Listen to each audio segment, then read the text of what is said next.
So we all know that times are a little bit tough right now, and even though you've probably tried to cut down certain costs, you are now at a point where there's no further cost saving that you can do without compromising the quality of your life. I'm going to be recommending 10 side hustles that you can look into if you're looking to supplement your income. My name is Nobuhle Kumalo and I'm a personal finance creator. Some of the videos I've made include how to buy shares, top 10 affordable cars, how to file your taxes, side hustles, interviews, you name it, I've done it. Note, these videos do not constitute financial advice. My aim is to plant the idea, it's up to you to water it. Hey guys, welcome back to my channel. My name is Nobuhle Kumalo and today's video is all about side hustles. And remember, this list is not exhaustive, so if I've missed something and you think it's a really great side hustle, let us know in the comments. We'd be keen to hear as your community. Alright, cool. Let me not waste your time and let me get right into the video. Number one on the list is Uber/car hire. So we all know of Uber or have used its services at some point in our lives. So maybe this is something you can consider, not necessarily driving an Uber because you probably do have another job or you're studying, so you don't really have time to be doing all of those trips. However, if you have access to capital, in other words money, or you have a good enough credit score and regular income and a bank is willing to finance your car, maybe this is something you can look into. There are plenty of people who are trying to become Uber drivers who unfortunately do not have the capital or the credit history to buy a car on finance. So perhaps you could buy the car and then they could rent it from you, or you could just have a driver who actually has to meet certain targets and they have to pay you a set amount every week, and if they make extra, that's their surplus to keep. Obviously I've oversimplified it in this video, however I am planning on doing a more in-depth video on Uber and some of these other side hustles in the near future, so if you haven't hit subscribe, make sure you do. Cool. Number two on the list, very similar, but Uber Eats or Mr. Delivery bikes. So a lot of people again want to be Mr. Delivery drivers but don't have access to these bikes, nor do they have the funding for it. So perhaps you could buy a motorcycle and hire it out. Just make sure that you do your research and you pick your driver very carefully, because it actually needs to be someone who's qualified and who will actually be able to carry out the service. The last thing you want is someone to always be in accidents using your vehicle, because now not only is their life on your hands, but also the repairs of that vehicle falls on you as the owner. Or even worse, they might actually steal your car and you are still paying off a loan for a vehicle that's no longer in your hands. So just be careful. Number three, tutoring. So a lot of us will go through the schooling career and at some stage will require a tutor. Some kids require a tutor earlier, so in primary or even in high school, and others will only require a tutor possibly in university. Whatever the case may be, you and your skill set is very important because you can offer people something. I know a lot of us are a bit shy about our skills, or you think, oh, I'm not that good to be tutoring someone, but the truth is sometimes kids just need someone who's going to speak to them on a one-on-one basis, and maybe you can be that person. Also, not everyone is requiring tutoring for super technical things like maths and accounting. Some people need tutoring for things like languages. So I know a lot of people who are raising little bambinos who really want their kids to learn their native languages, whether it's isiZulu, Setswana, Xhosa, and so on. However, because of our schooling career, a lot of children are speaking English at school and then they come home and speak English to their parents, who are probably also just doing it unaware that they are creating this problem where their kid will only be able to converse in English. So the need for a tutor in a native language arises, and I know it might seem like, oh my word, who would pay me just to speak isiZulu? But the truth is sometimes parents don't have the patience to teach their children like that, or they don't have the time. A lot of people are working long hours, so the little time that they spend with their kids is usually reserved for fun things, whereas you as a tutor can come in and do the core skills. Number four on the list, similar to tutoring, it is au pair.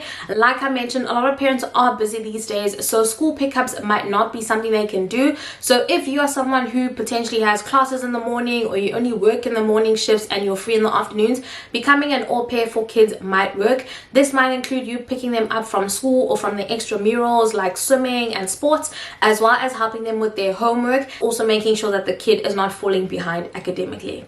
Number five, bartending or becoming a waitress. So some people like going to bars or restaurants just for the vibe, and instead of always going there as a customer, perhaps you could go in as a bartender or a waitress. This way you can still enjoy the vibe or watch the game with peers, but instead of just going there to spend money, you're actually making money. Number six, opening a nail bar, hair salon, or lash bar. When you look at people's spending habits on a month-to-month basis, you'll realize that women spend a lot of money on their upkeep. This This includes your nails, your hair, your lashes, even your waxing. So why not open a bar where you can service people's wants, and then you can actually customize it and make it aesthetically pleasing. Just on this, please make sure that you are getting people who are professionals, who are well trained and can actually do the stuff. The last thing people want is to be sitting in a pretty pink sofa but having nails that don't last 2 weeks. And also guys, you don't have to be the one carrying out these services. You can actually get a group of people who are trained and know how to do it, and where necessary you can have training sessions where you bring in other professionals to upskill your staff. Number 7, you can look into Airbnb. So whether you have a whole house that is available or an outside building that you're willing to rent out, you can look into Airbnb. And even if it's not Airbnb, it can be a normal rental property. Airbnb is just known to be easier just because there are already guidelines and laws in place, and you just have to sign up and comply with those terms. Whereas if you're going to start privately leasing, you need to be very careful and make sure that you are screening your potential occupants very well, and that you are clued up on the laws, because there are a lot of people who will come into your rental property and turn into squatters. And unfortunately, South African rental laws do tend to favor the tenant more than the landlord. Number 8, and this is one of my favorites because it's something I recently learned of, and this is actually passive. So have you ever been in a place where you saw a wall that had an advert, whether it was MTN or Salsi or even like your Sunshine Bread or Albany Bread? Usually you'll find these on main roads because the marketing team understands that there's a lot of traffic in that area. So it's people walking by, it's taxis, it's cars, so everyone is almost bound to see that advert. Similarly, you'll see tuck shops which are Salsi or MTN driven. This is just another marketing tactic where these large corporate clients understand that when people see something often, they will tend to gravitate towards it. So think about it, when you chose your first SIM card, did you not gravitate towards the one that you knew of the most? I remember I chose mine just because both my mom and dad used it, and I was like, if they use it, why wouldn't I? Whereas my brother chose a different network because he used to see it on TV often, and I think he just felt like it was the brand that he could trust. So marketing is really key. So if you have a big white wall on a main road, maybe you need to do some research and see if there's no company, especially startup companies, who will want to paint their logo or their company on your wall. And this one is easy guys, because you don't really have to do anything. Once the company has approved your wall as a key spot, they will actually find the painter, they will actually make sure that they get all the materials, they'll paint whatever logo, whatever little sign they have, and you will get a monthly payment from this. And when the contract ends, they will come back and paint it white. Or if they don't pay you for some reason, you yourself can just come and paint it white. And trust me, they will not want you to do that because it probably cost them so much to get that specific design on your wall. They will actually be willing to come back and renew. Number 9, you can be a personal shopper or open an Instagram boutique. So sometimes people want things from certain areas. Like if you live in a key city like Johannesburg or Durban, sometimes people want things from those areas like your Chinatown or your Dragon City. It usually ranges from like hair and your fashion finds. However, because they don't live there, it's hard for them to access it. Maybe you found the wig for 900 Rand, but you're charging your customer 1,500. And the reason you have to charge higher is because firstly, you have to travel to the place, and then you also have to send it to them, whether it's via Paxi, Aramex, Fastway, whatever courier you want to use. And then you also actually have to make a profit because you're not in this business just to help people, you're also trying to make money. So this is a great way for you to do this, especially if you're someone who's going to be going to those places anyways. If you like searching for fashion, if you like viewing all of these things, consider doing that. Just a tip from me, make sure that your customer service is on fleek. So you need to communicate with your clients, let them know when you've bought things, let them know when there's been delays, just so that you're not ruining your reputation based on one client. And also, last tip about this, do not go and buy something for someone before they've paid you. The last thing you want is to be sitting with stock that someone has not paid for and they no longer want. Now you're trying to make a rushed sale and offering discounts because you need the money back. And then number 10, lastly, becoming an online creator or an influencer or YouTuber, whatever you want to call it. And not necessarily a YouTuber, you can be a TikToker or an Instagrammer. Everyone has different platforms that they thrive off of.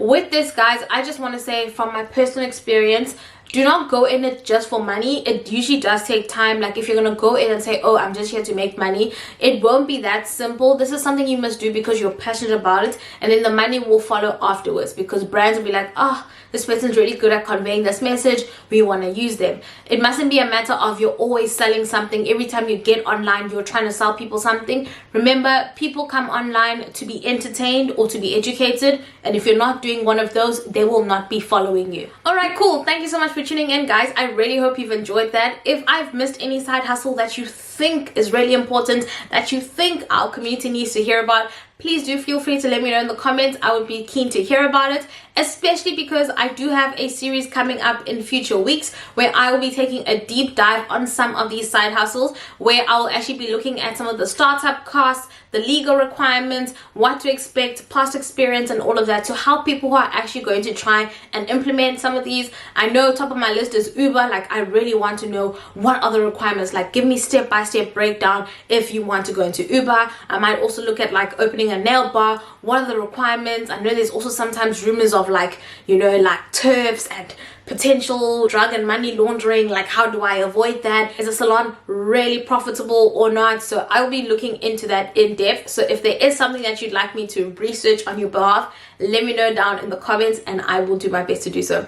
All right, thank you so much, guys, for listening, and I hope you have enjoyed this video. And remember, side hustles are not a new thing. Remember that aunt of yours who sold Avon, Tupperware, or that cousin who was selling Herbalife? Those are all forms of side hustles. So this is definitely not something that is new. It's just a blast from the past. All right, I'll catch you in the next video. Bye.